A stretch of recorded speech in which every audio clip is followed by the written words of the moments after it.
할렐루야. 오늘도 감으로 메마른 우리의 심령에 주님께서 은혜의 담비를 부어 주실 줄로 믿습니다. 이 시간 말씀을 받겠습니다. 이 복된 시간에 주시는 하나님의 말씀은 우리 계속해서 고린도전서 12장 1절부터 11절까지의 말씀입니다.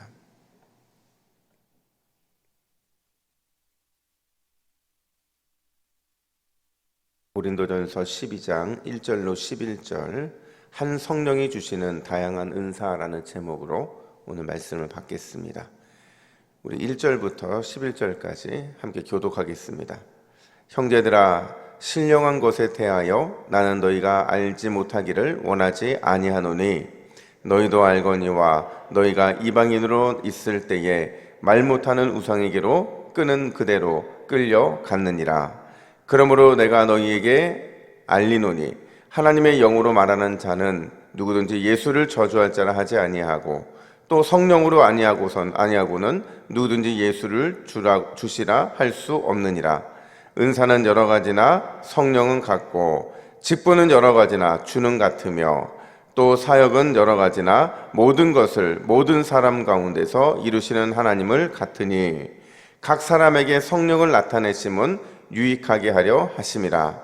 어떤 사람에게는 성령으로 말미암아 지혜의 말씀을, 어떤 사람에게는 같은 성령을 따라 지식의 말씀을, 다른 사람에게는 같은 성령으로 믿음을, 어떤 사람에게는 한 성령으로 병 고치는 은사를, 어떤 사람에게는 능력 행함을, 어떤 사람에게는 예언함을, 어떤 사람에게는 영을 분별함을, 어떤 사람에게는 각종 방언 말함을, 어떤 사람에게는 방언을 통역함을 주시나니. 함께 읽습니다.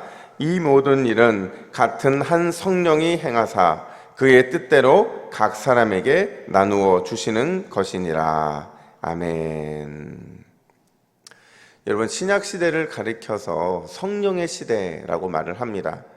왜 신약시대를 성령의 시대라고 부르냐 하면요, 그러니까 오순절 성령 강림 사건으로 인해서 이제 본격적으로 신약의 시대가 열렸기 때문에 그래요. 신약의 이 성령의 시대답게 고린도 교회는 성령의 역사가 정말 강하게 나타나는 그런 교회였거든요. 특별히 은사에 있어서요, 이 은사에 있어서는 정말 타의 추종을 불허할 정도로 이 고린도 교회는 너무나도 풍성한 은사를 경험한 교회예요. 근데 고린도 교회가 너무 많은 은사를 받았는데 그 은사 받음 앞에서 여러 가지 문제들이 발생하기 시작을 한 겁니다.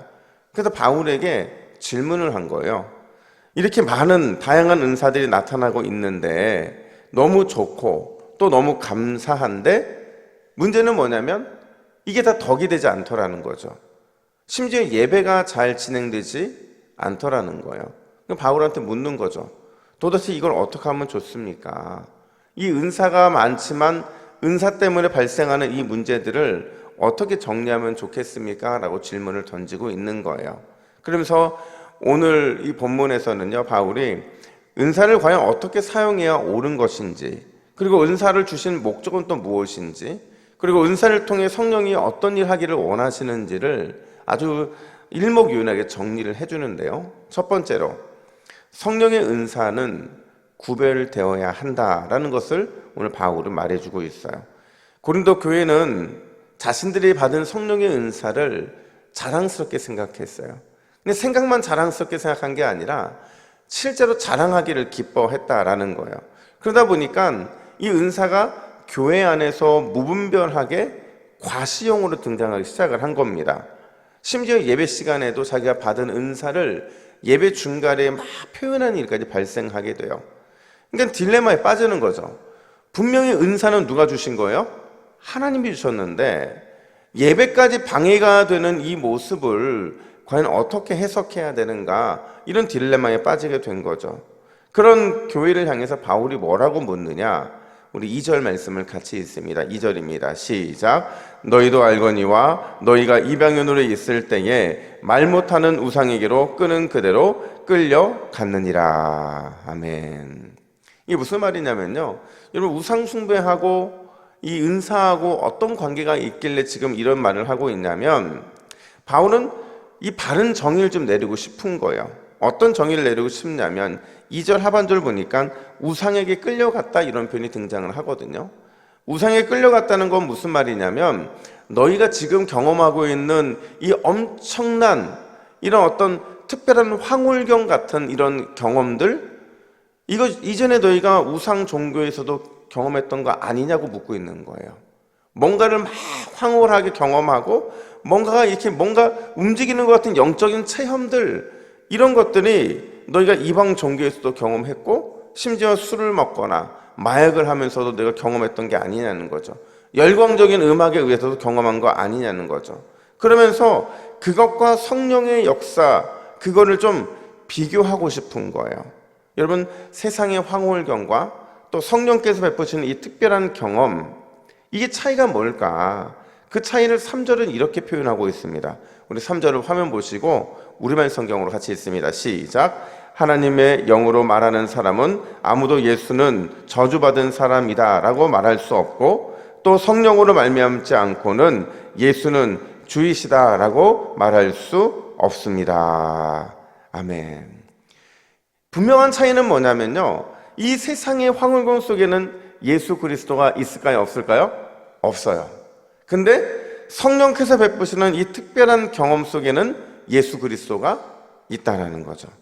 그러니까 한마디로 말하면 너희가 받은 은사, 너희가 경험하는 이 모든 것들 속에 예수를 주로 고백함이 담겨져 있는지를 확인하라는 거죠. 하나님께로부터 온 은사가 맞는지를 분별하라는 거예요. 만약 그게 하나님께로부터 온 은사가 맞다면 반드시 그 은사를 통해 누가 드러나야 된다는 거예요? 예수가 드러나야 된다는 거죠.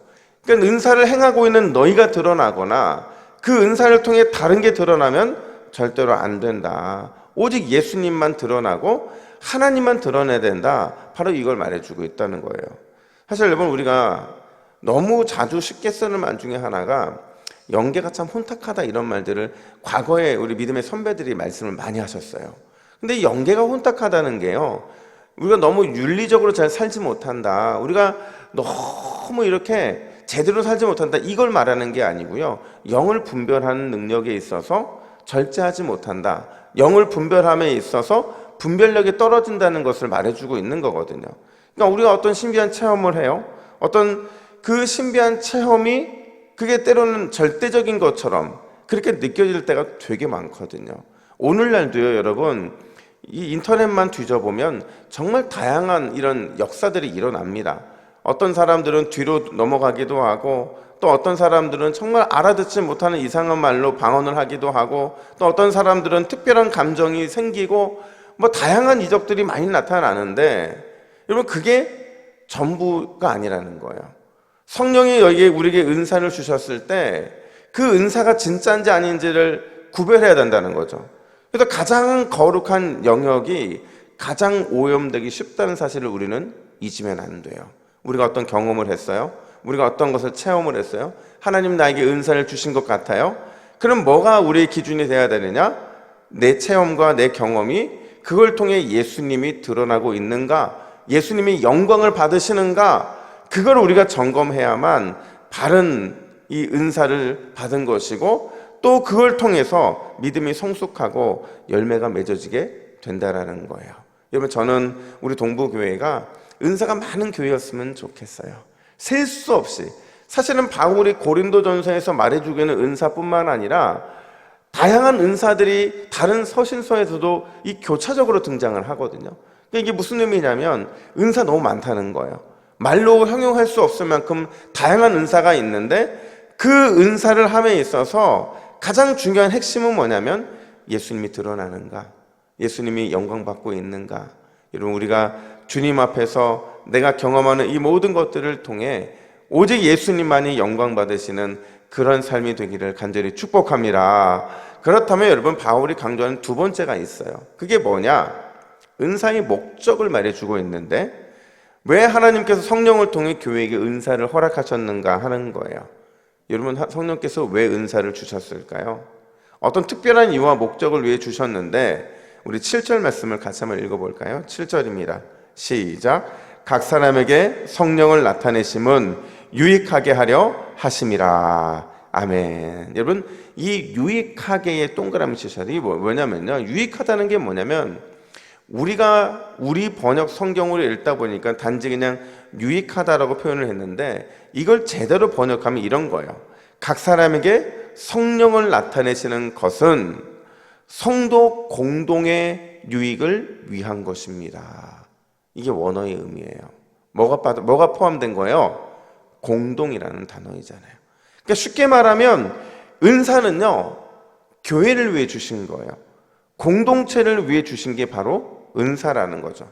우리가 어떤 은사를 받거나 특별한 경험을 했을 때 늘 함정에 빠지는 게 뭐냐면, 은사가 나를 위해 주어졌다는 거예요. 여러분, 은사는 하나님이 절대로 나를 위해 주신 적이 없어요.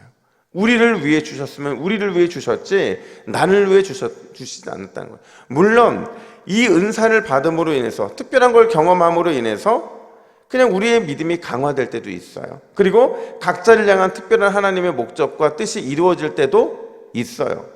그럼에도 불구하고 늘 우리가 기억해야 되는 것은, 은사는 하나님이 또 공동체, 그리고 교회를 위해서 주셨다라는 거죠. 그게 바로 이 은사의 가장 중요한 목적 중에 하나라는 거예요. 제가 처음 사역을 했을 때 아마 전도사 시절이었던 것 같은데, 그때 정말 뜨거웠거든요. 근데 이제 제가 그때 한참 이제 훈련을 같이 받으면서, 기도 훈련을 받다 보니까 저도 모르게 대표 기도를 하다가 큰 실수를 했어요. 일반 기도도 그럴 수 있는데, 제가 대표 기도를 하다가 방언으로 기도를 해버렸어요. 앞에 부분은 그냥 일반 기도를 하다가 원곡 없이 하다 보니까 갑자기 방언이 나온 거죠.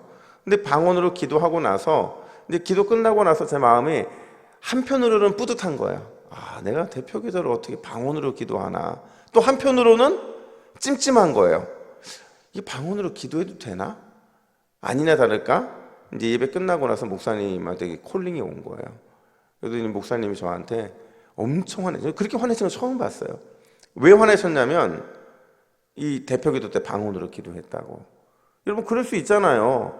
대표 기도 때 나도 모르게 영에 충만하면 방언으로 기도할 수 있잖아요. 근데 엄청 혼났어요.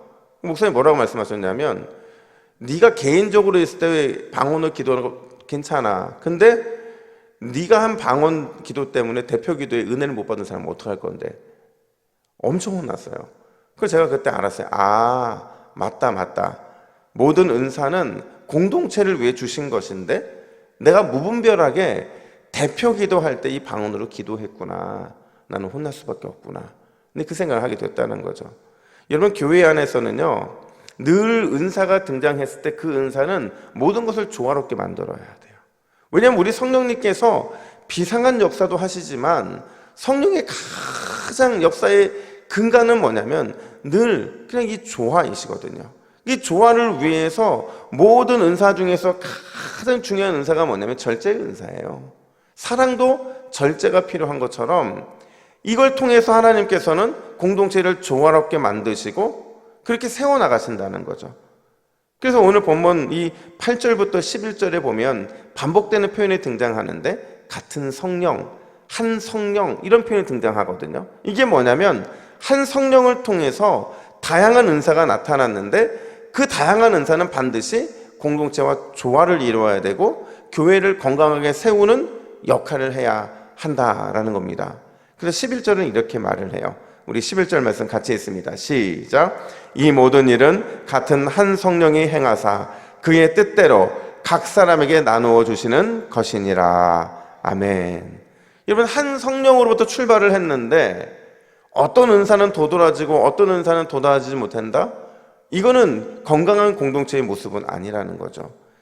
각각 받은 은사는 공동체 안에서 함께 잘 어우러져야 되고, 그 모습을 통해 교회의 성숙함이 드러나게 된다는 거예요. 여러분, 오늘 주일이에요. 주일은 하나님이 우리에게 주신 은사를 마음껏 주를 위해 쓰는 날이거든요. 여러분, 더 좋은 은사, 더 다양한 은사, 더 놀라운 은사를 사모하시기를 간절히 축복합니다.